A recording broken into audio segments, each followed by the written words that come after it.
قد وصلدوا هیچ عاشق خود نباشد وصلدوا که نماشوقش بود جویای او میل معشوقا نهایت دستیر میل عاشق بعد سطبلو نفیر اللهم لك الحمد ولك الشكر وإليك المشتكى وبك المستغاث وأنت المستعان ولا حول ولا قوة إلا بالله العلي العظيم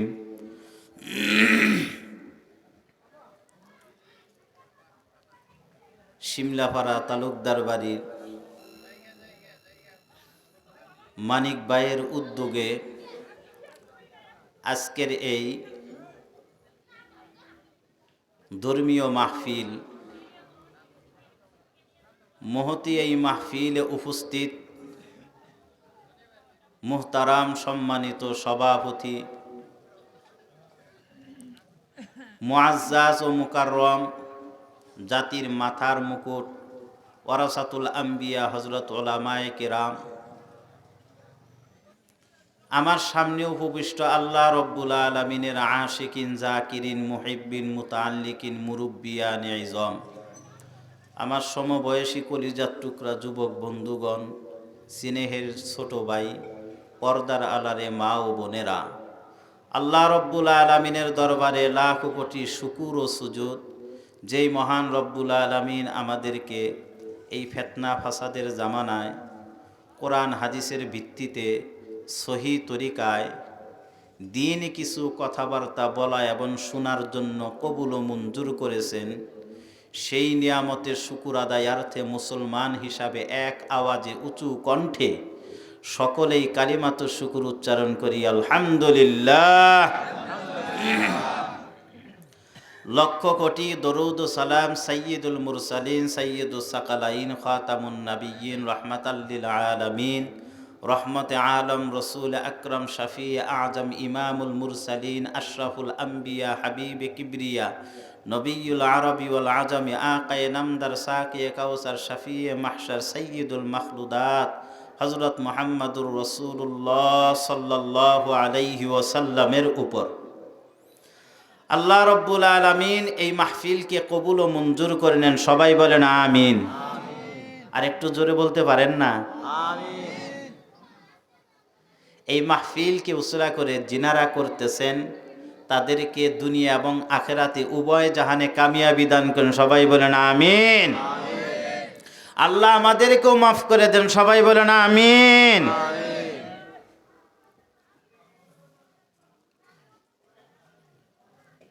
আল্লাহ রব্বুল আলামিন যাকে পছন্দ করেন তাকে দিয়েই ভালো কাজ করান। কথা ঠিক না বেঠিক?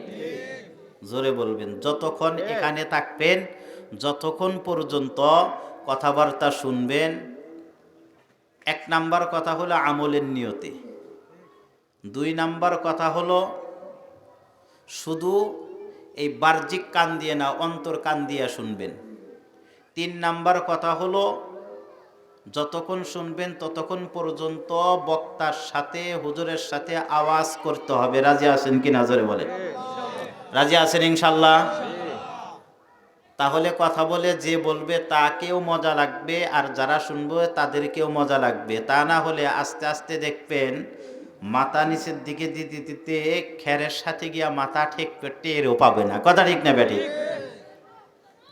তো আল্লাহ যাকে পছন্দ করেন তার দিয়েই ভালো কাজ করান, ভালো জায়গায় নিয়ে আসেন।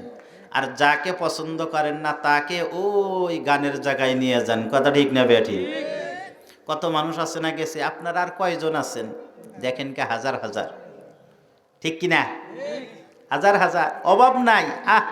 দলে দলে যাচ্ছে। আমি যখন আসলাম তখন দেখলাম দলে দলে যাচ্ছে। কি মজা!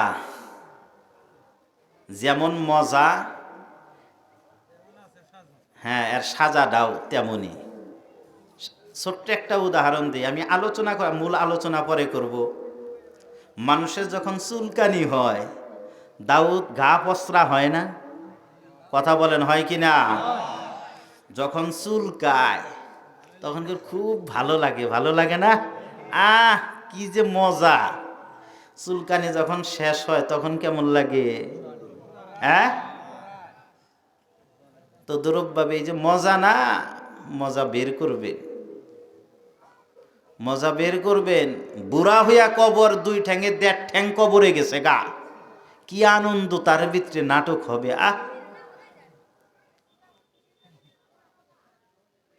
মৃত্যুর কোনো পরোয়া নাই, অথচ হতে পারে গতানুগতিকভাবে তার হায়াত শেষ, এখনো মারা যেতে পারে। যারা যুবক আছে তাদের না একটা আশা আছে যে আমি এখনই মারা যাব না, এটা তার মনের আশা। কিন্তু আল্লাহর নির্ধারিত কি আছে এটা কি কেউ বলতে পারবে? কেউ বলতে পারবে না। কিন্তু মনের একটা আশা যে আমি একদিন বৃদ্ধ হব, তারপর আমি মারা যাব, আমার এখনো গতানুগতিকভাবে এখনো অনেক বয়স আছে, এটা তার একটা আশা থাকতে পারে। কিন্তু যেটা বুড়া হয়ে গেছে তার কি আশা? তার তো কোনো আশা নাই। সেও কি খুশি? নাটক পাইছে বহুত দিন পর, জানে যে এটা খারাপ কাজ। এই খারাপ কাজ যাই নাও যে ব্যক্তি খারাপ কাজ করে, ওই ব্যক্তি সম্পর্কে আল্লাহ তাআলা কোরআনের ভিতরে দেখেন কি সুন্দরভাবে বলে দিয়েছেন, ওয়ালাকাদ যারানা লিজাহান্নামা কাসীরাম মিনাল জিন্নি ওয়াল ইনসি লাহুম কুলুবুন লা ইয়াফকাহুনা বিহা ওয়া লাহুম আ'য়ুনুন লা ইউবসিরুনা বিহা ওয়া লাহুম আযানুন লা ইয়াসমাউনা বিহা উলাইকা কাল আনআমি বাল হুম আদাল উলাইকা হুমুল গাফিলুন। আল্লাহ আল্লাহ বলতেছেন জিন ইনসানের জন্য আমি জাহান্নাম বানাইছি। তারা কারা? যাদের চক্ষু থাকতেও কান দিয়া ভালো জিনিস শুনে না, অন্তর থাকতেও ভালো জিনিস অন্তর দ্বারা কল্পনা করে না, ভালো জিনিস বুঝে না। চক্ষু থাকতেও ভালো জিনিস দেখে না, সে জানে বুঝে এই ভালো জিনিস সে দেখে না, খারাপ জিনিস দেখে। সে বুঝতেছে অন্তর দ্বারা খারাপ জিনিস কল্পনা করে।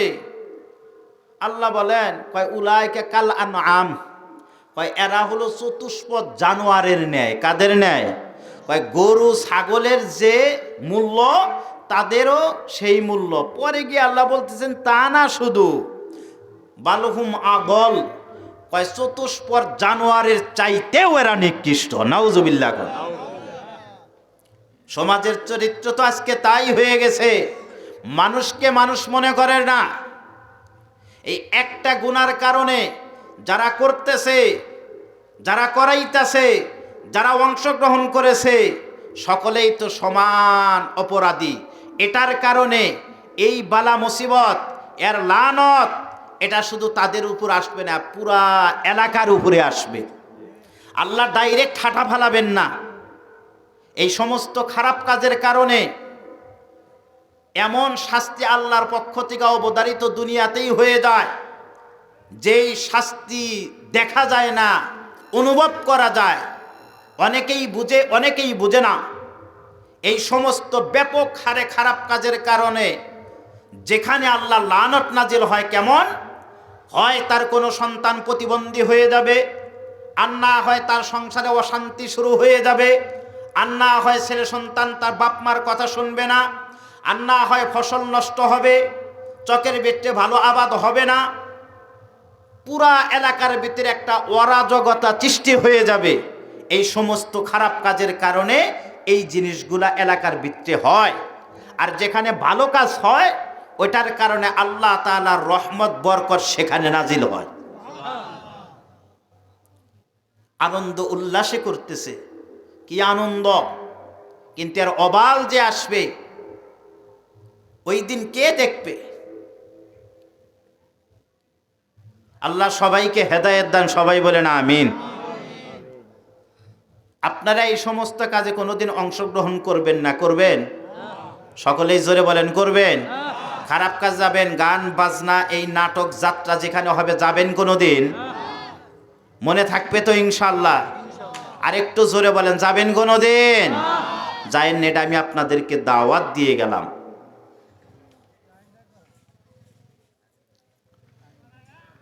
আল্লাহ সবাইকে হেদায়েত দান করুন, সবাই বলেন আমিন। আমি যে আয়াত আপনাদের সামনে তেলাওয়াত করেছি এবং একটি হাদিস তেলাওয়াত করেছি, তো আয়াত এবং হাদিসের ভিত্তির উপরে আল্লাহ রব্বুল আলামিন আমাদেরকে যত জিনিস দান করেছেন, আমরা যা কিছু ভোগ করি সবগুলো আল্লাহর নিয়ামত। কার নিয়ামত? জোরে বলেন, কার নিয়ামত? এখানে আসার তৌফিক কে দান করেছেন? আল্লাহ যদি আমাদেরকে তৌফিক না দান করতেন তাহলে আমার আপনার দ্বারা এখানে আসা সম্ভব হতো না। তৌফিক দিছেন বিদায় এখানে আসা হয়েছে, আর যাদের তৌফিক হয় নাই তারা এখানে আসতে পারে নাই। আবার তৌফিক কার হয়, কার হয় না? যেই ব্যক্তির মনের ভিতরে এই ধরনের আশা আকাঙ্ক্ষা আছে, সব কিছু আছে, আমি আজকে ওয়াজ মাহফিলে যাব, আল্লাহ তাআলা তাকে আসার জন্য ওই সরঞ্জাম সব কিছু প্রস্তুত করে দিয়েছেন। আর যার মনের ভিতরে এই ধরনের আশা আকাঙ্ক্ষা আছে, আমি আজকে ওই নাটক দেখার জন্য যাব, নাটক শোনার জন্য যাব, আল্লাহ তাআলা তার ওই সব কিছুই ব্যবস্থা করে দিয়েছেন। কারণ আল্লাহ দুইটা রাস্তা তৈরি করে দিয়েছেন, একটা হলো শয়তানের রাস্তা আর একটা হলো আল্লাহর রাস্তা। আল্লাহ বলে দিয়েছেন, এ বান্দা, শয়তানের রাস্তা হলো ওই বামের রাস্তা, আর ডানের রাস্তা হলো আমার রাস্তা। আমি তোমাকে রাস্তার মাঝখানে ছেড়ে দিলাম, তোমাকে বিবেক দিলাম, বুদ্ধি দিলাম, শক্তি দিলাম, সব কিছু দিলাম। আমি তোমাকে বলে দিলাম, তুমি যদি ডানের রাস্তায় যাও তাহলে তুমি ডাইরেক্ট জান্নাতে যেতে পারবা, আর যদি তুমি বামের রাস্তায় যাও তাহলে তুমি ডাইরেক্ট জাহান্নামের দিকে চলে যাবা। আমার আপনাকে মাঝখানে ছেড়ে দিয়েছেন, আমি আপনি যদি ডান দিকে যাইতে চাই তাহলে ডান দিকেই যেতে পারবো, আর যদি বাম দিকে যেতে চাই বাম দিকেই যেতে পারবো। ডান দিকে গেলে আল্লাহ কোনোদিন ফিরাবেন না, আর বাম দিকেও গেলে আল্লাহ আইসা কোনোদিন ফিরাবেন না। তুমি ওই দিকে যাও কেন? কারণ আল্লাহ ওই বিবেক, বুদ্ধি, শক্তি সব কিছুই দিয়ে দিয়েছেন। এই জন্য আল্লাহর শুকর, আল্লাহ তাআলা আমাদেরকে যে এই বুঝদান করেছেন যে আমরা গান বাজনায় না গিয়ে আজকে ওয়াজ মাহফিলে এসেছি, এই নিয়ামত, এই তৌফিক একমাত্র কার পক্ষ থেকে? জোরে বলেন। সেটাই আল্লাহ বলেছেন, ওয়ামা বিকুম মিন নি'মাতিন ফামিনাল্লাহ, ওয়ামা বিকুম মিন নি'মাতিন ফামিনাল্লাহি সুম্মা ইযা মাসসাকুমুদ-দুররু ফাইলাইহি তাজারুন।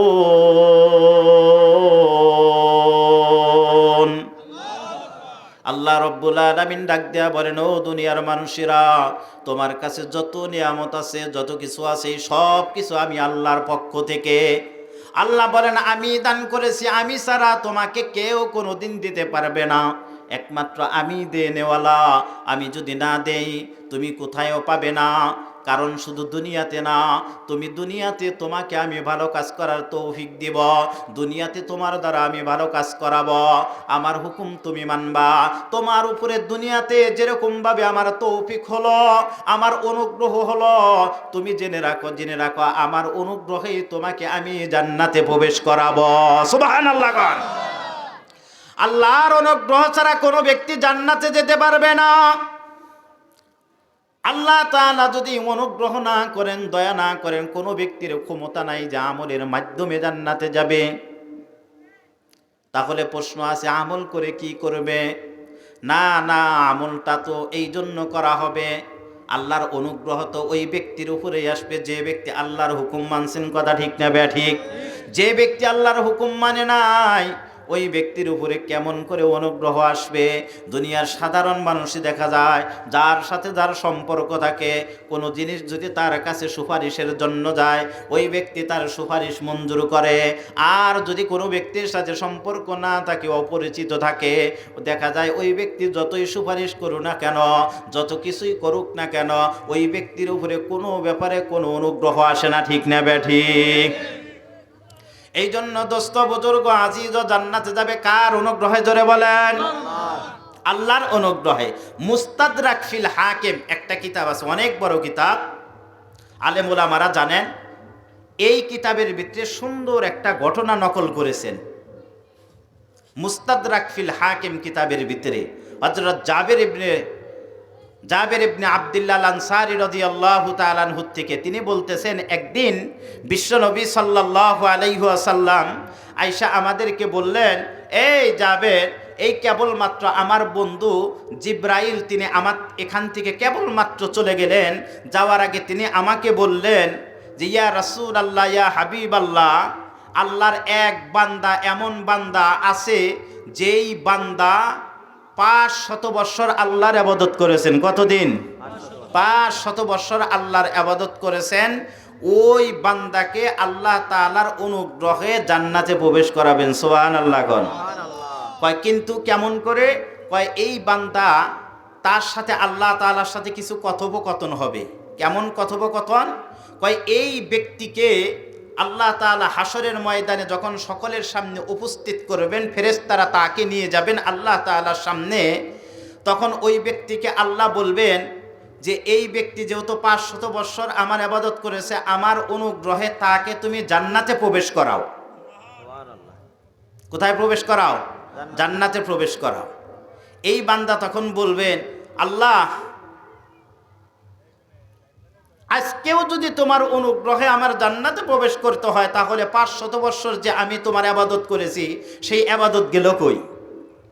সে ইবাদত কই গেল? এই বান্দা এমনভাবে ইবাদতটা আবার কেমন করে করেছেন? রাসূল সাল্লাল্লাহু আলাইহি ওয়াসাল্লাম বলেন, এই বান্দার ইবাদত করার জন্য আল্লাহ এমন ব্যবস্থা করে দিয়েছিলেন। কেমন? যে চারিদিকে সাগর, মাঝখানে একটা পাহাড়, পাহাড়ের ভিতরে একটা সুড়ঙ্গ, ওই সুড়ঙ্গের ভিতরে আল্লাহ তাকে ইবাদত করার ব্যবস্থা করে দিয়েছেন।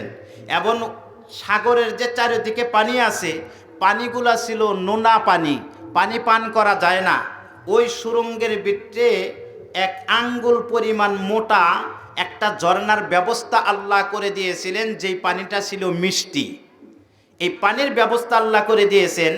একটা ডালিম গাছ সেখানে আল্লাহ তৈরি করে দিয়েছিলেন, যেই ডালিম গাছে প্রত্যেক দিন একটা করে ডালিম ধরতো। আসরের নামাজের সময় ওই ব্যক্তি ওই সুড়ঙ্গ থেকে বের হয়ে ডালিমটা পারত এবং খাইতো। খাওয়ার পর পানিটা পান করে আবার আল্লাহর ইবাদতে দাঁড়াইয়া যাইত। এইভাবে কত বছর ইবাদত করেছেন? জোরে বলেন। এই ব্যক্তি যখন বুঝলো যে আমার এখন গতানুগতিকভাবে আমার হায়াত শেষ, আল্লাহ তাআলার কাছে তখন 3টা দোয়া করলেন। কয়টা দোয়া করলেন? জোরে বলেন, কয়টা দোয়া করলেন? 1 নাম্বার দোয়া করলেন, ওগো আল্লাহ, মনে হয় আমার হায়াত শেষ হয়ে গেছে, এখন আর আমি বেশি দিন বাঁচব না। কারণ প্রত্যেকটা মানুষ তার শরীরের গতানুগতিক ভাব দেখে বুঝতে পারে আমি আর কতদিন দুনিয়াতে থাকতে পারি। আল্লাহ তাআলার কাছে দোয়া করলেন, ওগো আল্লাহ, আমি তো দুনিয়ার থেকে চলে যাব, কিন্তু আমি যখন দুনিয়ার থেকে চলে যাব, তোমার কাছে আমি চাই আমাকে যখন মৃত্যু দিবা, তুমি সিজদার হালতে মৃত্যু দিবা। 1 নাম্বার। 2 নাম্বার, যতদিন তুমি আমাকে কবরের ভিতরে রাখবা, ততদিন সিজদার হালতে রাখবা। 3 নাম্বার, যখন তুমি কবরের থেকে আমাকে তুলবা, সিজদা অবস্থায় তুলবা। আল্লাহ তাআলা এই 3টা দোয়াই কবুল করেছেন। মুহাদ্দিসিন ইকরাম লিখেছেন, সিজদার হালতের কথা কেন আল্লাহ তাআলার কাছে চাইলেন?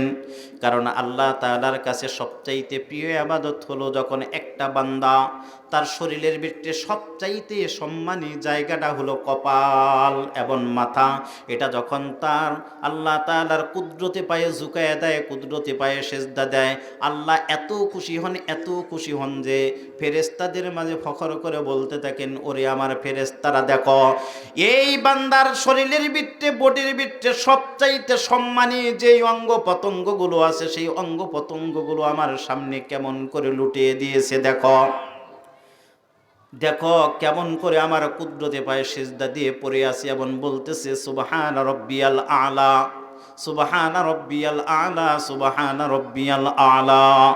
আমার রব সবচাইতে পুত পবিত্র, তিনি সবচাইতে বড়।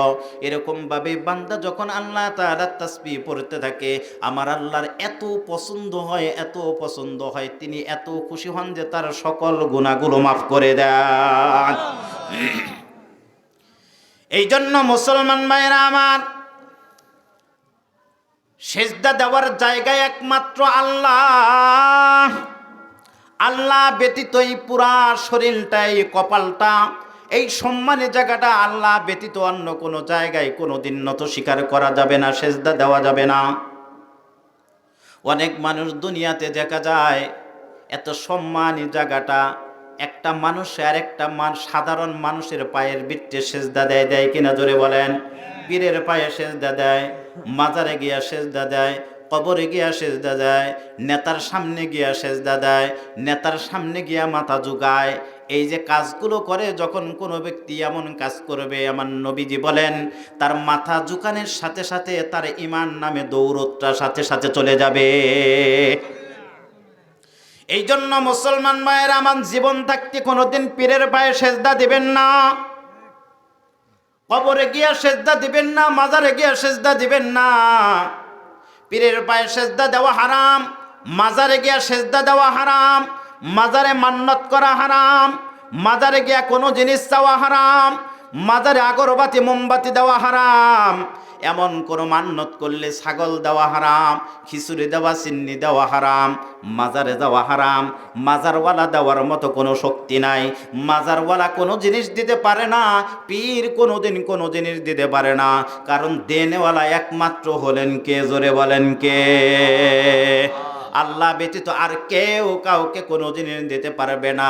অনেক মানুষ দেখা যায় ছেলে সন্তান না হইলে দৌড়ে কোনো মাজারে যায়, মাজারের কাছে গিয়া মান্নত করে, আর বলে সন্তান হয়ে গেছে। এমন কথা বলে কিনা জোরে বলেন? ডাইরেক্ট কুফরি হয়ে যায়, শিরকি হয়ে যায়। মাজারওয়ালা কোনো দিন দিতে পারবে না, মাজারওয়ালার কোনো শক্তি নাই। কারণ মাজারওয়ালা যদি দিতে পারতো, সে যদি দুনিয়ায় আসতে পারতো, তাহলে আমার মনে হয় মাজারওয়ালা আইসা সর্বপ্রথম যেই কাজটা করতো সেটা হলো, মাজারের যে খাদেম থাকতো, খাদেমের দুই গালে থাপ্পড় মেরে বলতো, আমি মরার পরে তোকে আমার নেই বন্ডামি কে করার জন্য শিখাইছে। ঠিক কিনা বলেন? মাজারের খাদেমটা যা করে, তারা যদি আসতে পারতো তাহলে সর্বপ্রথম খাদেমের গালে থাপ্পড় মারতো, যে তোর এই বন্ডামি কে শিখাইছে। মানুষ গিয়া সাধারণ মানুষের পায়ের সামনে গিয়া মাথা নত করে দেয়, নেতার সামনে গিয়া মাথা নত করে দেয়, মেতার পায়ে গিয়া চুমা খায়। এরকম নেতাও আছে, আছে কিনা জোরে বলেন? আছে না? নাই? দেখেন নাই? বহুত আছে। সাধারণ একটা ভোটের জন্য আমরা মুসলমানের বাচ্চা হইয়া, মুসলমানের সন্তান হয়ে বিভিন্ন মূর্তির কাছে গিয়া, পূজা মণ্ডপে গিয়া, সেখানে গিয়া হইল তাদের সাথে নমস্কার নম করতেছে। এরকম আছে কিনা জোরে বলেন? আছে না? নাই? এই মুসলমানের সন্তান হয়ে বিভিন্ন পূজার উৎসবে, পূজায়, বিভিন্ন জায়গায় সেখানে গিয়ে তারা অংশগ্রহণ করতেছে, করে না? করে কিনা? আর বলে, প্রশ্ন করলে বলে, কয় হুজুর গেছিলাম তো, এই জন্য একটু দেখার জন্য গেছি, একটু দেখার জন্য গেছি। আরে দেখার জন্য না। হাদিসের ভিত্তিতে রাসূল সাল্লাল্লাহু আলাইহি ওয়াসাল্লাম বলেন, হযরত ইবনে হাজার আসকালানী রাহমাতুল্লাহি আলাইহি আব্দুল্লাহ ইবনে মাসউদ রাদিয়াল্লাহু তাআলা আনহু থেকে বর্ণনা করেছেন, আল্লাহর রাসূল বলেন, মান কাসসারা সাওয়াদা কওমিন ফাহুয়া মিনহুম। যে ব্যক্তি কোনো কুফরি জায়গায় গিয়ে কুফরির জায়গার পাল্লাকে ভারী করলো, ওই ব্যক্তি ওই দলেরই অন্তর্ভুক্ত হয়ে গেল। নাউজুবিল্লাহ কোন। ওই যে যায় গিয়া বলে, আমি তো পূজা মণ্ডপে গেছিলাম একটু দেখার জন্য, ওদের একটু দেখার জন্য গেছি। না, আমার নবীজি কি বলতেছেন, যে তুমি গিয়া তাদের এই পাল্লা ভারী করলা, তোমার দ্বারা তাদের পাল্লা ভারী হলো, জনগণ বাড়লো, লোক সমাগম বাড়লো, এই বাড়ার কারণে তুমিও তাদের অন্তর্ভুক্ত হয়ে যাবা, তোমার ঈমানটাও সাথে সাথে চলে যাবে। শুধু তাই না, আল্লাহ রাসূল আরো বলেন, মান রদিয়া বিমান আমিলা কানা শারিকন বিমা আমিলা। ওই যে অনেক সময় দেখা যায় বিভিন্ন নেতারা বিভিন্ন দুর্গা পূজা, এই পূজা সেই পূজার শুভেচ্ছা জানায় মুসলমান হয়ে, মুসলমানের বাচ্চা হয়ে। রাসূল বলেন, কোনো ব্যক্তি যদি এই শিরিকি কাজে, যে ব্যক্তি শিরিকি কাজ করলো, এই ব্যাপারে সে যদি সন্তুষ্ট থাকে, তাহলে ওই ব্যক্তি ওই শিরিকি কাজে শরিক হয়ে গেল। নাউজুবিল্লাহ। এই জন্য মুসলমান ভাইয়েরা আমার, আপনাদেরকে সতর্ক করব, জীবন থাকতে কোনোদিন আল্লাহ ব্যতীত অন্য কারোর সামনে মাথা নত করবেন না। আল্লাহ ব্যতীত অন্য কারোর সামনে যদি আপনি মাথা নত করেন, আপনার ভিতরে যে ঈমান নামে দৌলতটা আছে, দৌলতটার সাথে সাথে চলে যাবে। ঈমান আর থাকবে না, বেঈমান হয়ে কবরে যেতে হবে। এই জন্য ওই ব্যক্তি আল্লাহ তাআলার কাছে দোয়া করলেন, যেটা আল্লাহ তাআলা সবচাইতে বেশি পছন্দ করেন। ওগো আল্লাহ, তুমি আমাকে যখন মৃত্যু দিবা, সেজদা অবস্থায় মৃত্যু দিবা। কবরে যতদিন পর্যন্ত আমাকে রাখবা, ততদিন পর্যন্ত সেজদা অবস্থায় রাখবা।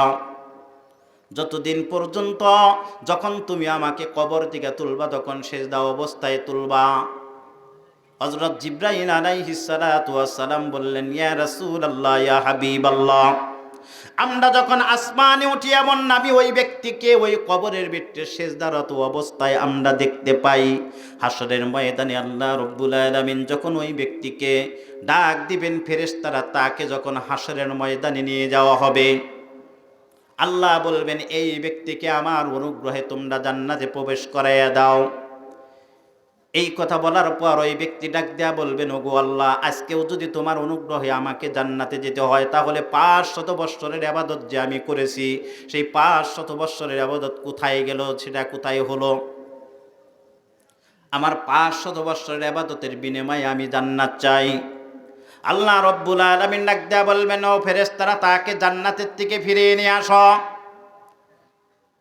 ফেরেশতারা ফিরিয়ে নিয়ে এসে আল্লাহ হুকুম করবেন, আমার যে নিয়ামতের হিসাব নাও, এবং সে যে আবাদত করেছে আবাদতের হিসাব নাও। তখন নিয়ামতের হিসাব দেওয়া হবে, কি কি নিয়ামত আল্লাহ দান করেছেন, এবং ওই ব্যক্তির আমলের হিসাবও করা হবে।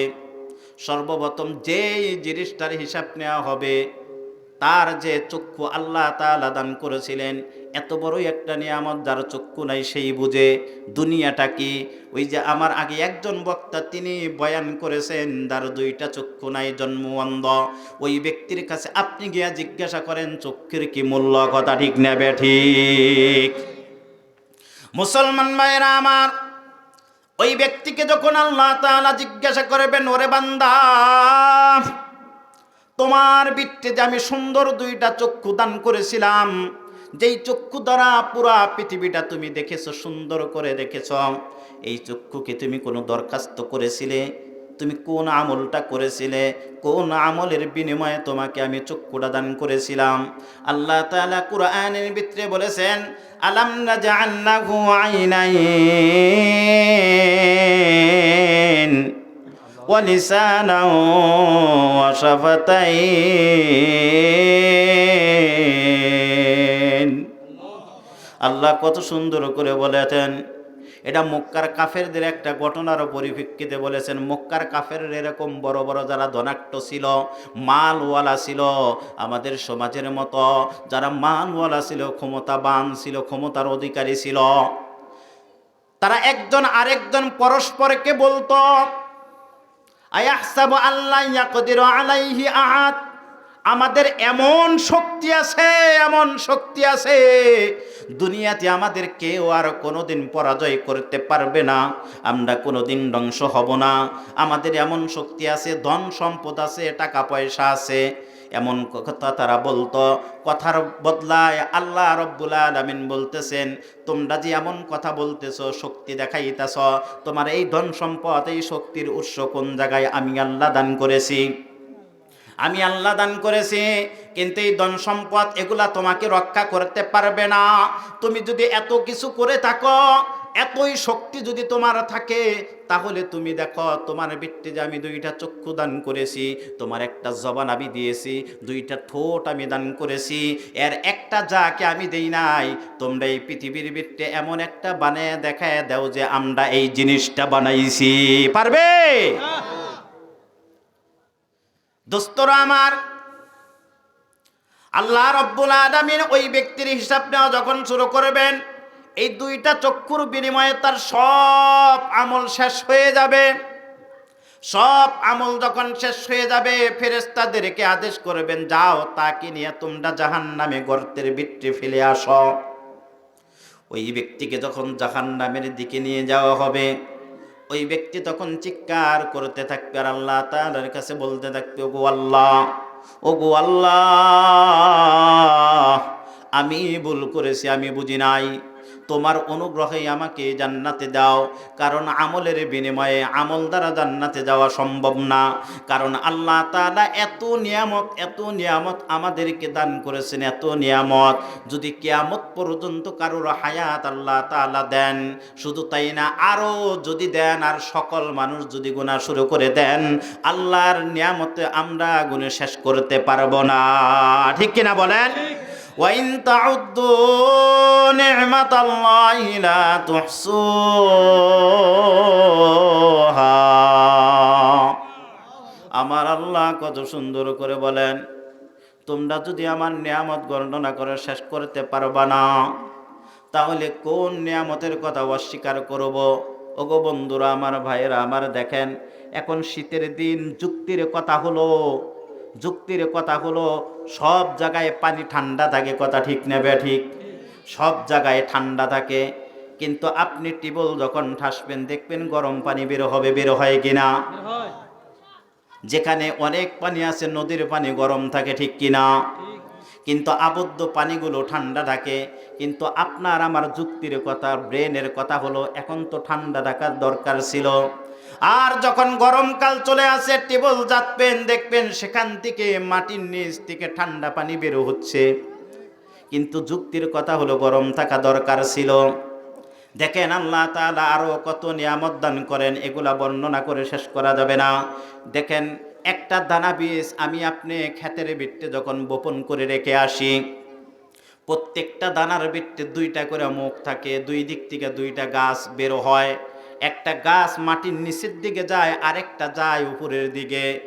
যেটা উপরের দিকে যায় ওইটা যদি নিচের দিকে যায়, নিচেরটা যদি উপরের দিকে যায়, ওটা আরো হয় না, নষ্ট হয়ে যায়। কিন্তু প্রত্যেকটা ফসল, প্রত্যেকটা দানা খুব সুন্দর করে হচ্ছে। এই সব কিছু করেনিওয়ালা করতেছেন কে? জোরে বলেন। এই জন্য আমার আল্লাহ বলেন, ওমা বিকুম মিন নি'মাতিন ফামিনাল্লাহ।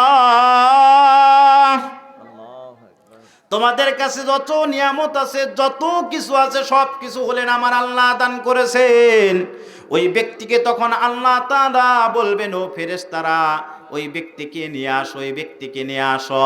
ওই ব্যক্তিকে আল্লাহ তাআলার সামনে যখন দাঁড় করানো হবে, আবার যখন ফিরিয়ে নিয়ে আসবে জাহান্নামের দিক থেকে, আল্লাহ জিজ্ঞাসা করবেন, ওরে বান্দা, আমি যে তোমাকে প্রথম বলেছিলাম, ও ফেরেশতারা আমার অনুগ্রহে তাকে তোমরা জান্নাতে দিয়ে দাও, তুমি অহংকার করলে, তুমি বললে আমি যদি তোমার অনুগ্রহে আজকে জান্নাতে যাই, আমার 500 বৎসরের ইবাদত কই গেল? এখন তো তুমি হিসাব দিতে গিয়ে একটা নিয়ামতের বিনিময়ে তো সব শেষ হয়ে গেছে। কিন্তু তোমাকে 1 নাম্বার নিয়ামতের কথা আমি বলি, যেই নিয়ামতটা আমি দিয়েছি সেটা কি? সেটা হলো তোমাকে যে 500 বৎসর হায়াত দান করেছে কে? জোরে বলেন কে? আমার আপনার হায়াতের মালিক কে? আল্লাহ যদি হায়াত না দেন, আপনি কেমন করে এখানে আসবেন? কেমন করে মসজিদে যাবেন? কেমন করে ইবাদত করবেন? ইবাদত করার কোনো সময় থাকবে না। আর ইবাদত না করতে পারলে আমার আপনার অবস্থাটা কেমন হবে? এই জন্য বান্দাকে ডাক দেয়া বললেন যে এই 500 বৎসরের হায়াত আমি আল্লাহ দিয়েছি, এটা কোন আমলের বিনিময়ে দিয়েছি? তোর কোন আমলটা করেছিলি যার বিনিময়ে দিয়েছি? এটা আমার অনুগ্রহে দিয়েছি। মানুষের ইবাদতের জায়গা অন্য জায়গায়, তোমাকে বিশেষ একটা স্থান, বিশেষ জায়গা, ইবাদতের জায়গা কে বানিয়ে দিয়েছে? আমি আল্লাহ বানিয়ে দিয়েছি। সাগরের পানি, নোনা পানি পান করা যায় না, কিন্তু মিষ্টি পানির ব্যবস্থা আমি আল্লাহ করে দিয়েছি। ডালিম গাছে বৎসরে একবার ফল দেয়, কিন্তু তোর জন্য প্রত্যেক দিন একটা করে ফল ধরতার, তুই খাইছো, এটা কে দিয়েছে? কোন আমলের বিনিময়ে? না, আমি সেগুলা দিয়েছি। এইভাবে আল্লাহ তাআলা প্রত্যেকটা নিয়ামতের কথা উল্লেখ করবেন আর বলবেন, ওরে বান্দা, বান্দা কোনোদিন ইবাদতের মাধ্যমে জান্নাতে যেতে পারবে না যতক্ষণ পর্যন্ত আমি আল্লাহ অনুগ্রহে জান্নাতে না দিব। সুবহানাল্লাহ। এই জন্য মুসলমান ভাইয়েরা আমার, আমি বলেছি এখানে আসার তৌফিক দান করেছেন কে? আমার আল্লাহ যদি না দিতেন, আমার আপনার দ্বারা কোনোদিন সম্ভব না, তাহলে ওই জায়গায় যাওয়া সম্ভব হতো। ওই জায়গায় দেখবেন চলে যাইতো। আল্লাহ পছন্দ করেছেন, ভালোবেসেছেন, এই জন্য এখানে নিয়ে আসছেন। যেহেতু ভালো কাজ করার তৌফিক দান করেছেন, আশা করা যায় আল্লাহ অনুগ্রহ করে আমাদেরকে মাফ করে আমাদেরকে জান্নাতও দিবেন। জান্নাত দিবেন অবশ্যই।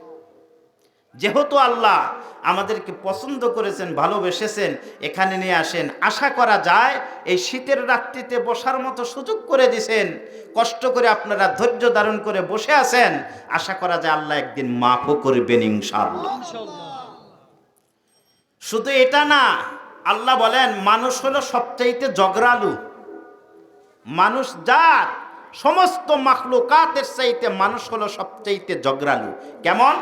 ওয়ালাকাদ সাররাফনা ফি হাযাল কুরআন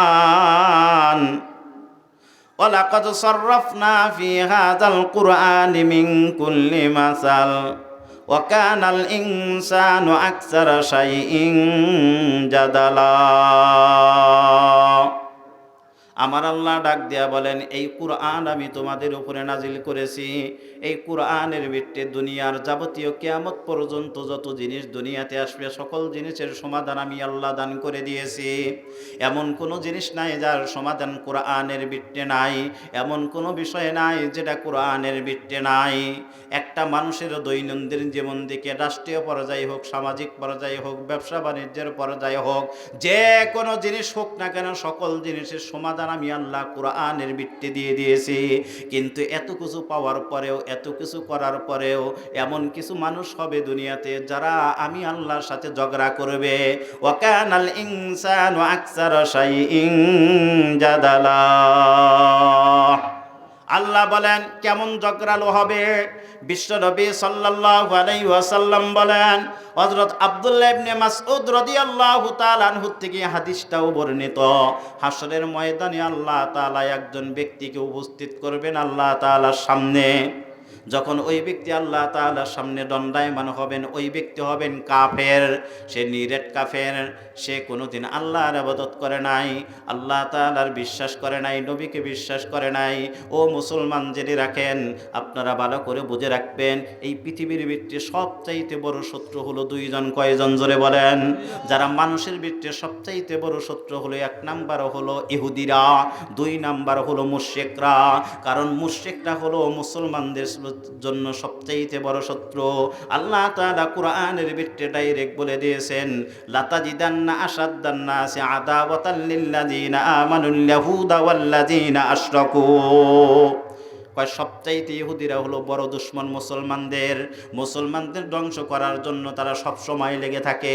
দুই নম্বরে হলো মুশরিকরা, এরা সব সময় লেগে থাকে মুসলমানদেরকে ধ্বংস করার জন্য। আমাদের এই বাংলাদেশে যত সংস্কৃতি আছে, যত কিছু আছে, এই সবগুলো হিন্দুদের থেকে এসেছে। বিবাহ শাদীর ভিত্তিতে কন, এমনি সমাজের ভিত্তিতে কন, মানুষ মারা গেলে কন, মানুষ মারা গেলে 3 দিন, 4 দিন, 5 দিন, 40 দিন, এগুলো হিন্দুদের থেকে এসেছে। বিবাহের ভিত্তিতে যত কুসংস্কার এসেছে, এই সবগুলো হিন্দুদের থেকে এসেছে। কারণ আমাদের ভারত উপমহাদেশটা একদিন হিন্দুরাই রাজত্ব করেছে। কথা ঠিক না ব্যাঠিক? এই জন্য দোস্ত বুজুর্গ আজিজ, আল্লাহ বলেন সবচাইতে বড় দুশমন হলো তোমাদের জন্য ইহুদিরা এবং হিন্দুরা। মুশরিকটা হলো তোমাদের ভিতরে সবচাইতে বড় দুশমন। কারণ এরা আর সবসময় চায় মুসলমানরা যেন ধ্বংস হয়ে যায়, মুসলমানরা যেন সমাজের ভিত্তিতে না থাকতে পারে। আমাদের যে বন্ধু আছে সবচাইতে, আমাদের বাংলাদেশের সবচাইতে বড় বন্ধু হলো ভারত। এই ভারত কোনোদিন বাংলাদেশের কল্যাণ চায় না। কথা ঠিক না ব্যাঠিক? সব সময় যায় ভারতটা যেন বাংলাদেশ যেন ধ্বংস হয়ে যায়, বাংলাদেশ যেন আমরা দয় করতে পারি, বাংলাদেশ যেন আমরা দখল করতে পারি।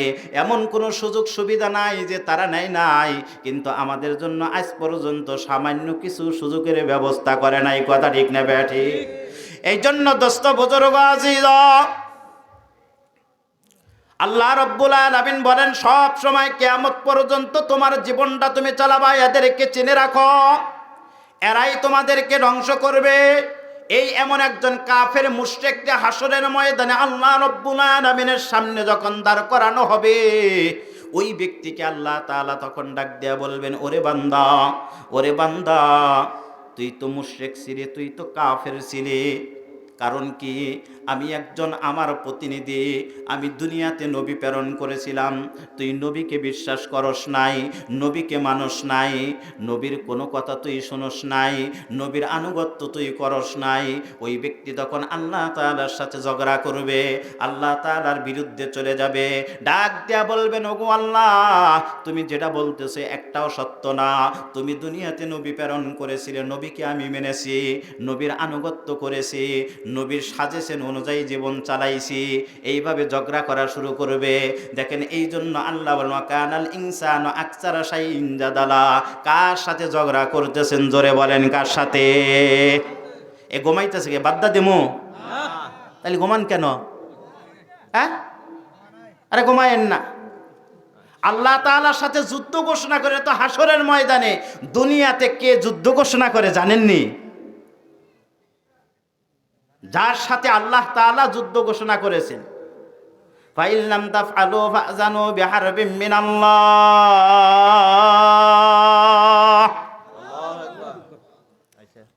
কয় যেই সমস্ত ব্যক্তিরা দুনিয়াতে সুদ খায়, জানলো, জানার পরেও যারা সুদ খায়, ঘুষ খায়, হারাম খায়, মানুষের চকের থেকে জিনিসগুলো চুরি করে খায়, পেঁয়াজ চুরি করে, লাউ চুরি করে, জিনিসপাতি চুরি করে, টাকা চুরি করে, হারাম জিনিস খায়, সিকিবাগের আটি বেশি নেয়, বাতরের নিচ দিয়ে নাঙ্গল ঢুকাইয়া দেয়, এইভাবে জমিন দখল করে নেয়, আর একজনের জমিন জবর দখল করে, একটু কিছুই সুযোগ পাইলে মানুষেরটা কেটে নেয়, মানুষেরটা খায়। এই সব কিছু সে জানে এগুলো হারাম।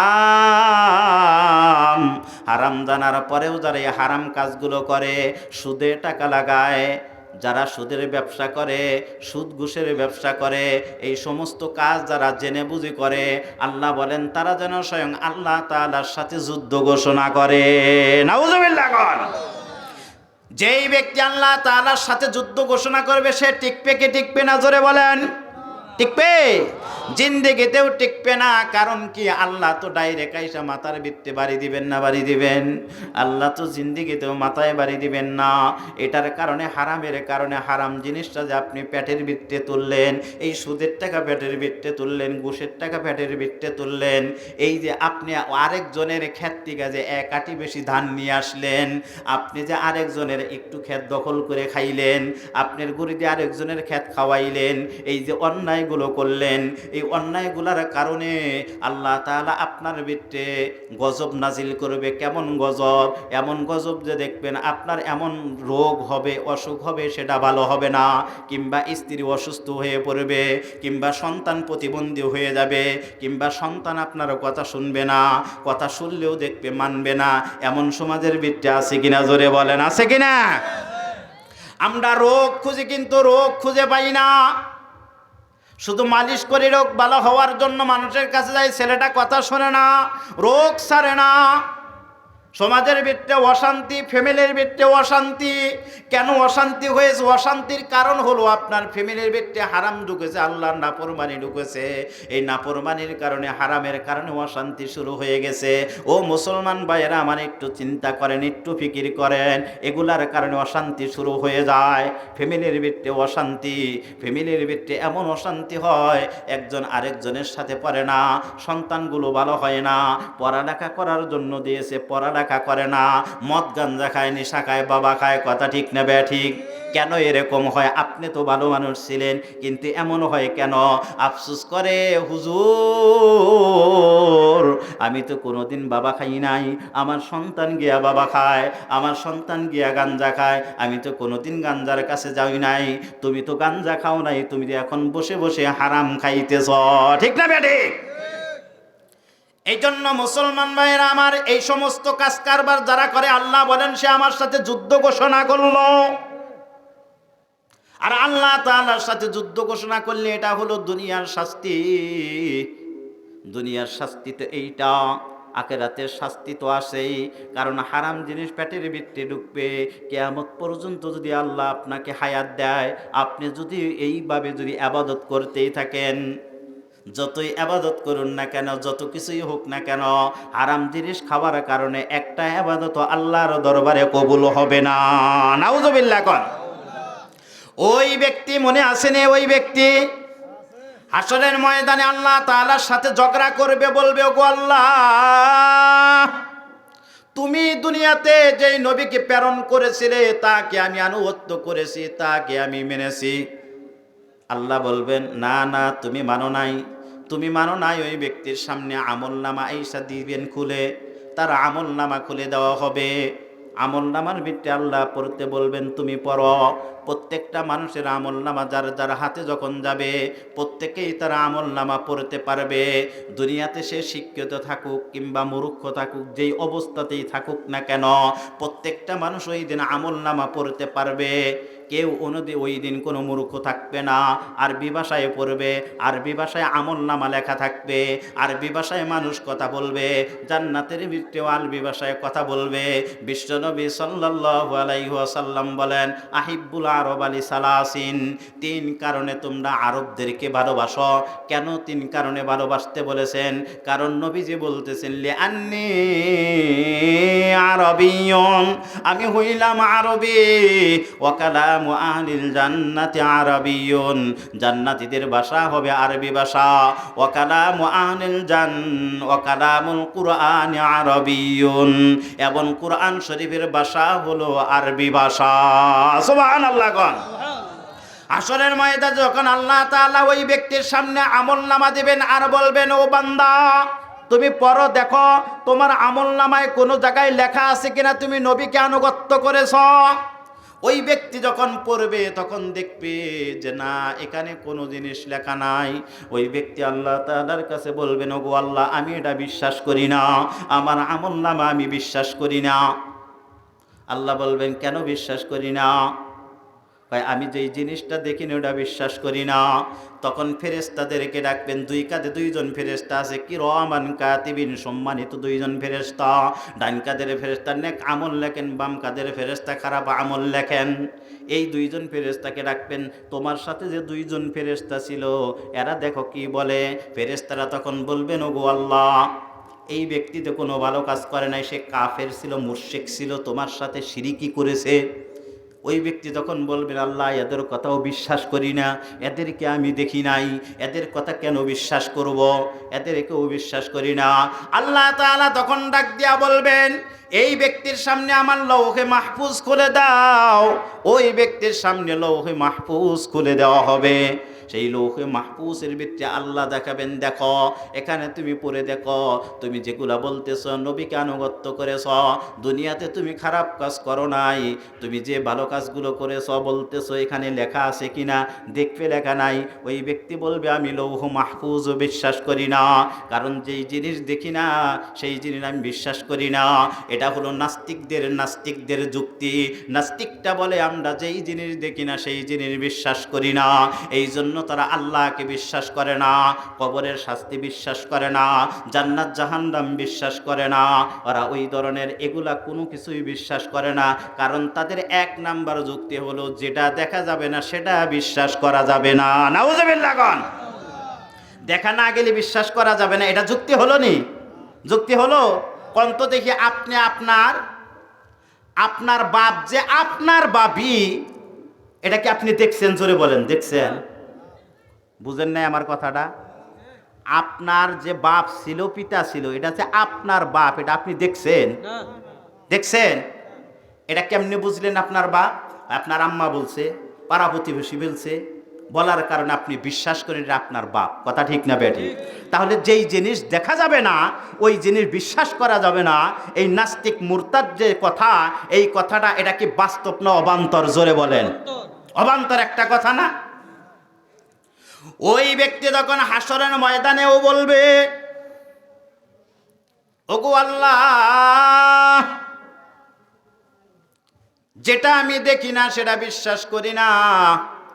আমি তো লৌহে মাহফুজ দুনিয়াতে থাকা অবস্থায় দেখি নাই, ফেরেশতাদেরকে দেখি নাই, আমলনামা দেখি নাই, কিতাব দেখি নাই, এই জন্য আমি বিশ্বাস করি না। ওই ব্যক্তি ডাক দেয়া বলবেন, আল্লাহ, আমি আপনার থেকে, আপনার জুলুম থেকে আমি পানা চাই, আপনি কি পানা দিবেন কিনা? আল্লাহ বলবেন, আমি কারোর উপরে কোনো জুলুম করি না, দুনিয়াতে থাকা অবস্থায় আমি কারোর উপরে জুলুম করি নাই। এখন তোমরা দুনিয়ার থেকে চলে আসো, হাসরের ময়দানে আমি কারোর উপরে কোনো জুলুম করব না। কারণ আল্লাহ তাআলার সকল সিফত আছে, কিছু কিছু সিফত নাই। তার থেকে সিফতগুলো হলো আল্লাহ কোনোদিন মিথ্যা কথা বলেন না। 2 নাম্বার হলো আল্লাহ তাআলা কার উপরে কোনোদিন জুলুম করেন না। এই জন্য দুনিয়াতে যদি কোনো মানুষ কার উপরে জুলুম করে, এই জুলুম আল্লাহ সহ্য করতে পারেন না।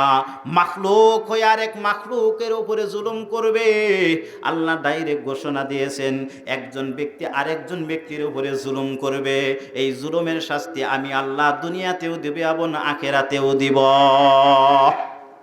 অনেক সময় দেখা যায় ক্ষমতা থাকলে, দাপট থাকলে, টাকা পয়সা থাকলে নিরহ মানুষের উপরে জুলুম করে, আর ওই নিরহ ব্যক্তিটা এই জুলুমটা সে সহ্য করে এমন অবস্থায় থাকে, কোনোদিন কোনো প্রতিশোধ কিংবা তার মুখের উপরে একটা কথাও বলতে পারে না, কিন্তু শুধু একটা দীর্ঘ নিঃশ্বাস ছাড়ে, যেই দীর্ঘ নিঃশ্বাসের কারণে ওই যে ক্ষমতাশালী ছিল তার সব কিছু পরে ছারখার হয়ে যায়। কথা ঠিক না বেটি? আর এই জুলুমের প্রতিশোধ আল্লাহ দুনিয়াতেও নেন, তার থেকে আখিরাতেও নেন। যারা জুলুম করতেছে, হ্যাঁ, মজাটাও বুঝবে, একদিন বুঝবে। যেই করবেন না কেন এর মজা দুনিয়াতেও বোঝা যাবে, আখিরাতেও বোঝা যাবে। আল্লাহ ছাড় দিবেন না। আল্লাহ কি করবেন না? আল্লাহ ছাড় দেন, কিন্তু ছেড়ে দেন না। আল্লাহ ছাড় দেন, প্রত্যেকটা জিনিসের ছাড় দেন, কিন্তু আল্লাহ ছেড়ে দেন না। মানুষ মনে করে, কয় অমুকে এমন জুলুম করে, এত অত্যাচার করে, এত কিছু করে, এদের উপরে কি আল্লাহর গজব নাজিল হতে পারে না? আল্লাহ এদের কি দেখে না? আল্লাহর এত ধৈর্য, আল্লাহ এত সহ্য করেন। আল্লাহ যদি তাদের উপরে গজব নাজিল করতো, এদেরকে যদি ধ্বংস করে দিত, এত মানুষ মারলো, এত কিছু করলো, এত কিছু হচ্ছে, এই ধরনের মানুষ আল্লাহ বলে না? আল্লাহ সম্পর্কে বলে না? আল্লাহ এটার জবাব আগেই দিয়ে দিছেন, ওয়ালা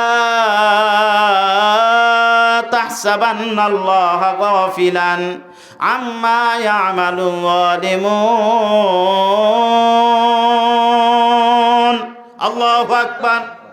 আল্লাহ রব্বুল আলামিন বলেন, হে নবী, আপনি আল্লাহ সম্পর্কে এমন কোনো ধারণা করিয়েন না যেই জিনিসটা আল্লাহ দেখতেছেন না। আল্লাহ জালেমদের ব্যাপারে গাফেল। মক্কার কাফেররা আপনাদের উপরে যে জুলুম করতেছে, মানুষ, সাধারণ মানুষের উপরে যেরকম জুলুম করে, এটা আল্লাহ দেখেন না, এই কথা আপনি ধারণা করিয়েন না। আল্লাহ সব কিছু দেখতেছেন। এর একটা সময় আছে, যেই সময় আসলে আল্লাহ সবগুলো প্রতিশোধ নেবে। এই জন্য দোস্ত বুজুর্গ আজিজ, আমি যেটা বলতেছিলাম, ওই ব্যক্তি হাসরের ময়দানে যখন এমন কথা বলবেন, ইয়া আল্লাহ, আমি আপনার থেকে আপনার পানা চাই, আপনি আমার উপরে জুলুম করিয়েন না, তখন আল্লাহ ডাক দিয়া বলবেন, তাহলে কি হলে তুমি বিশ্বাস করবা তুমি অপরাধ করেছ? তখন ওই ব্যক্তি বলবেন, ওগো আল্লাহ, আমার এই 3.5 হাত বডির থেকে যতগুলো অঙ্গ প্রত্যঙ্গ আছে, যত জিনিস আছে, এই জায়গার থেকে কোনো একটা অঙ্গ প্রত্যঙ্গ কিংবা এরা যদি সাক্ষী দেয়, এরা যদি বলে, তাহলে আমি বিশ্বাস করব, তাছাড়া আমি বিশ্বাস করব না। আল্লাহ রব্বুল আলামিন তখন ওই ব্যক্তির মুখের ভিতরে মোহর মেরে দিবেন। মোহর মারার পর তার প্রত্যেকটা অঙ্গ প্রত্যঙ্গ কথা বলা শুরু করবেন। কোরআনের আয়াত, আল্লাহুম্মা নাখতিমু আলা আফওয়াহিহিম ওয়া তুকাল্লিমুনা আইদিহিম ওয়া তাশহাদু আরজুলুহুম বিমা কানু ইয়াকসিবুন। তার প্রত্যেকটা অঙ্গ প্রত্যঙ্গ ওই দিন সাক্ষী দিবেন তার অপরাধ সম্পর্কে। কি সাক্ষী দিবেন? দস্তে গুয়াদ মান্নাচুনে দুজদিদাম, দস্তে গুয়াদ মান্নাচুনে দুজদিদাম, লব্বে গুয়াদ মান্নাচুনে বুসিদাম, চশপে গুয়াদ দিদাহাম সুয়ে হারাম, গোশে গুয়াদ চিদাহাম সামরুল কালাম। ওই দিন হাত বলবেন, ওগো আল্লাহ, তুমি আমাকে এই ব্যক্তির বৃত্তে দিয়েছিলে, কিন্তু এই হাত দ্বারা মানুষের উপরে জুলুম করেছে। ঠোঁট বলবেন, ওগো আল্লাহ, তুমি আমাকে এই ব্যক্তির বৃত্তে দান করেছিলে, এই ঠোঁট দ্বারা মানুষকে কষ্ট দিয়েছে, মানুষকে গালি দিয়েছে, অপাত্রে চুমা দিয়েছে, যেখানে চুমা দেওয়া বৈধ না। আমার আপনার বিরুদ্ধে ওই দিন সাক্ষী দিবে, ঠোঁট সাক্ষী দিবে, হাত সাক্ষী দিবে। চশমে গুয়াদ মান্নাসুনি দুজদিদাম, চক্ষু এরকম ভাবে সাক্ষী দিবে, ওগো আল্লাহ, এই চক্ষু আমাকে তার বৃত্তে তুমি দান করেছিলে, কিন্তু চক্ষু দ্বারা যে হারাম জিনিস দেখেছে, খারাপ মহিলাদেরকে দেখেছে, গান বাজনা দেখেছে, বিভিন্ন খারাপ জিনিস দেখেছে, গোশে গোয়াদ মান্নাসুনি, গোশে গোয়াদ মান্নাসুনি দিদাহাম সুয়ে হারাম। কান বলবেন ওগো আল্লাহ, আমার দ্বারা খারাপ জিনিস শুনেছে, গান বাজনা শুনেছে, এরকম ভাবে প্রত্যেকটা অঙ্গ প্রত্যঙ্গ আমার আপনার বিরুদ্ধে ওই দিন আল্লাহ তাআলার কাছে সাক্ষী দিবে।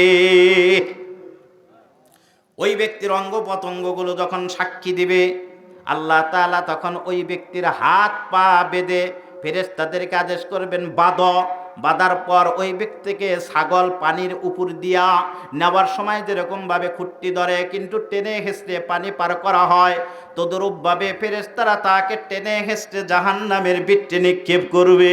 নাউযুবিল্লাহ। এই জন্য দোস্ত বুজুর্গ আজিজ, আমি আপনি মনে করতেছি অঙ্গ প্রত্যঙ্গগুলো মনে হয় আমার আপনার জন্য কত আপন, কিন্তু এমন একদিন আসবে অঙ্গ প্রত্যঙ্গগুলো আমার আপনার বিরুদ্ধে সাক্ষী দিবে। মনে থাকবে? আরে অনেকেই ঘুমাইতেছে, বাদ্দা দে মনে। তাহলে ঘুমান কেন? ঘুমাইলে তো ভালো লাগে না। আমি যে কথাগুলো বলতেছি আপনারা বুঝতেছেন? বোঝা যায়? তাহলে ঘুমান কেন? সবাই একটু জিকির করি, লা ইলাহা।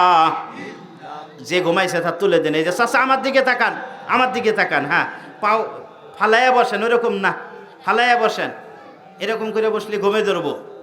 লা ইলাহা, লা ইলাহা ইল্লাল্লাহ, লা ইলাহা ইল্লাল্লাহ।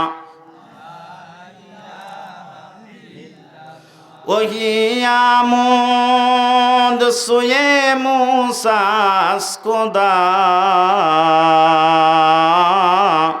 বন্দায়ে মারা চেরা কর দি জুদা তো বরায়ে ওসল কর দন আমুদি নাই বরায়ে ফসল কর দন আমুদি। লা ইলাহা, আরো জোরে লা ইলাহা, লা ইলাহা ইল্লাল্লাহু মুহাম্মাদুর রাসূলুল্লাহ সাল্লাল্লাহু আলাইহি ওয়াসাল্লাম।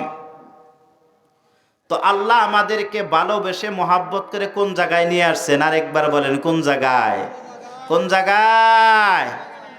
এর চাইতে ভালো জায়গা আরো আছে? আর নাই। কই যাবেন? সবচাইতে উৎকৃষ্ট জায়গায় আল্লাহ তাআলা নিয়ে এসেছেন। আর যদি ওই জায়গায় নিয়ে যাইতেন উপায় ছিল না। আমি একটা হাদিস আপনাদের সামনে তেলাওয়াত করেছি, এর আগে আরেকটা হাদিস বলি। বুখারী মুসলিম শরীফ হাদিসটা রাসূল সাল্লাল্লাহু আলাইহি ওয়াসাল্লাম থেকে বর্ণিত করেছেন দুজন ইমামি। হযরত আবু হুরায়রা রাদিয়াল্লাহু তাআলা আনহু বলেন যে বিশ্ব নবী সাল্লাল্লাহু আলাইহি ওয়াসাল্লাম একদিন আমাদের সকলের সামনে বর্ণনা করলেন সিনফানি মিন আহলিন নার, কয় দুই প্রকার ব্যক্তি তারা জাহান্নামী হবে। কি হবে? জোরে বলেন, কি হবে? জাহান্নামী হবে। ভালো করে বুঝবেন, শেষ করে দেব। এর আগে হাদিসটার উপরে কিছু কথা বলে যাব।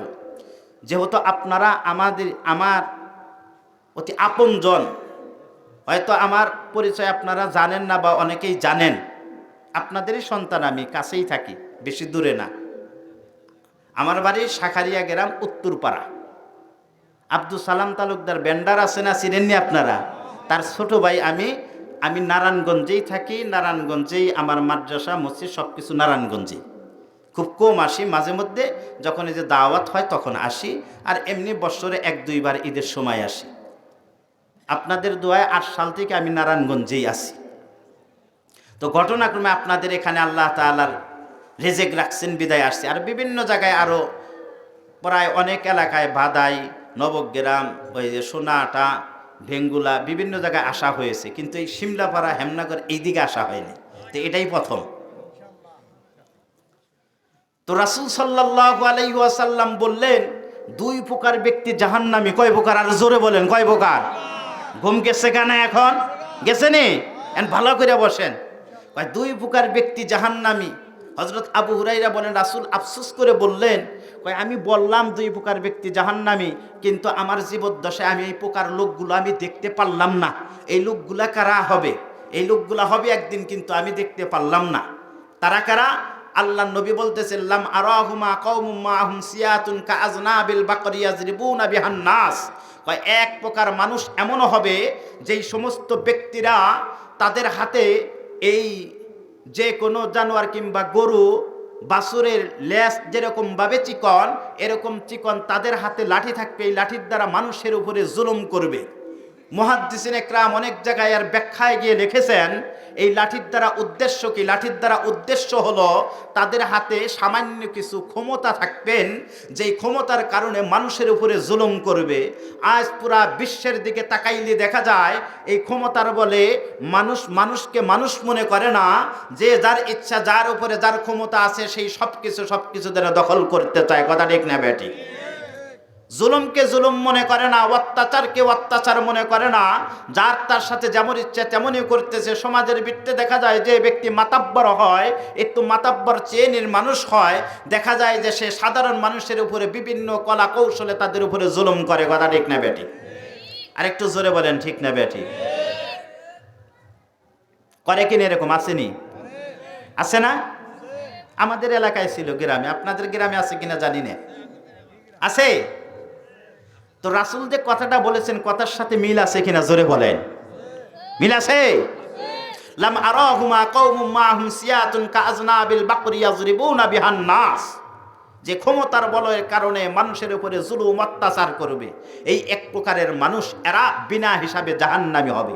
এরা যত কিছুই করুক না কেন এরা কি করবে? এরা জাহান্নামে চলে যাবে। এই সমস্ত ব্যক্তিরাও দেখবেন অনেক সময় বিভিন্ন ধরনের ওয়াদা দিয়ে থাকে, মানুষের সাথে ওয়াদা করে থাকে, কিন্তু ওয়াদার খেলাপ করে। কেমন করে খেলাপ করে? নির্বাচনের সময় যে সমস্ত মেম্বার চেয়ারম্যানটা ওয়াদা দেয়, সেই ওয়াদা রক্ষা করতে কোনোদিন দেখেছেন? কিন্তু ওয়াদাটা কেন দিয়েছে? মানুষকে ধোঁকা দিয়ে তার একটা রায় নেওয়ার জন্য। কিন্তু সে চিন্তা করলো না, এই ওয়াদা যে আমি দিলাম, এই ওয়াদাটার কত মূল্য, কত দাম। এটা যদি আমি রক্ষা করি তাহলে আমার মর্যাদা কোথায় যাবে, আর যদি রক্ষা না করি তাহলে আমার অবস্থাটা কোন জায়গায় গিয়ে পুষবে, সে একবারে মনে হয় চিন্তা করে নাই। যার কারণে মিথ্যা ওয়াদা দিতে মানুষদেরকে ভুলে ফেলে আমরাও এরকম সাধারণ মানুষ, যেটার কারণে আমরাও তার পিছনে পড়ে আমরা সবাই জুইটা বুইটা তাকে ভোট দেওয়া শুরু করে দেই। কথা ঠিক না বে ঠিক? অথচ রাসূল সাল্লাল্লাহু আলাইহি ওয়াসাল্লামের আদর্শ ছিল, ভালো করে মনে রাখবেন, যে তিনি যদি কাউকে কোনো সময় কোনো ধরনের কোনো ওয়াদা অঙ্গীকার করতেন কিংবা কোনো ওয়াদা দিতেন, তাহলে নিজের জীবনের উপরে যত বড়ই আঘাত, যত কিছুই আসুক না কেন, রাসূল কোনোদিন ওয়াদার থেকে এক পয়সার খেলাপ করতেন না। যেমন একবার বিশ্বনবী সাল্লাল্লাহু আলাইহি ওয়াসাল্লাম, এক সাধারণ সাহাবী, তিনি বলতেছেন, আমি ততক্ষণ পর্যন্ত মুসলমান হই নাই, এমন সময় যে কোনো একটা জিনিস ক্রয় বিক্রয় করার জন্য রাসূলের সাথে মুলামুলি হচ্ছিল। এখন পর্যন্ত দাম নির্দিষ্ট হয় নাই। দাম নির্দিষ্ট না হওয়ার কারণে আমি রাসূলকে বললাম, ইয়া রাসূলুল্লাহ, এই জিনিসটার দাম এখন পর্যন্ত নির্দিষ্ট হয় নাই, আমি এখন চলে যাই, আমি পরবর্তীতে এই জিনিসটা নেব, আমি এই বাসার থেকে একটু পরেই আসতেছি, আপনার কাছ থেকে আমি নিয়ে নেব। এই কথা বলে ওই ব্যক্তি বাসায় চলে গেছেন, বাড়িতে চলে গেছেন, রাসূলের কাছে কথা দিয়ে গেছেন আমি আসবো। তিনি আর মনে নাই, তিনি আর আসলেন না। না আসতে আসতে একাধারে 3 দিন পর্যন্ত কেটে গেল। কয় দিন? 3 দিন পর্যন্ত কেটে গেল।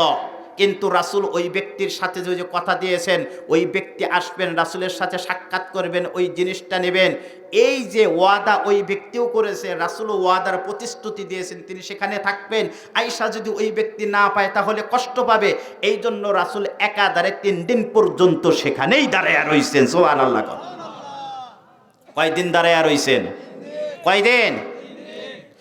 বিশ্বনবী সাল্লাল্লাহু আলাইহি ওয়াসাল্লাম 3 দিন পর্যন্ত দাঁড়ায় থাকার পর যখন দেখলেন ওই ব্যক্তি ঘটনাক্রমে কোনো কারণবশত ওই রাস্তা দিয়ে আসতেছেন, ওই ব্যক্তি যখন নবীকে দেখলেন, নবীকে দেখার সাথে সাথে তার স্মরণ হয়ে গেল, আমি তো সামান্য সময়ের জন্য ওয়াদা করে আমি বাড়িতে গিয়েছিলাম, কিন্তু আমি ভুলে গিয়েছি।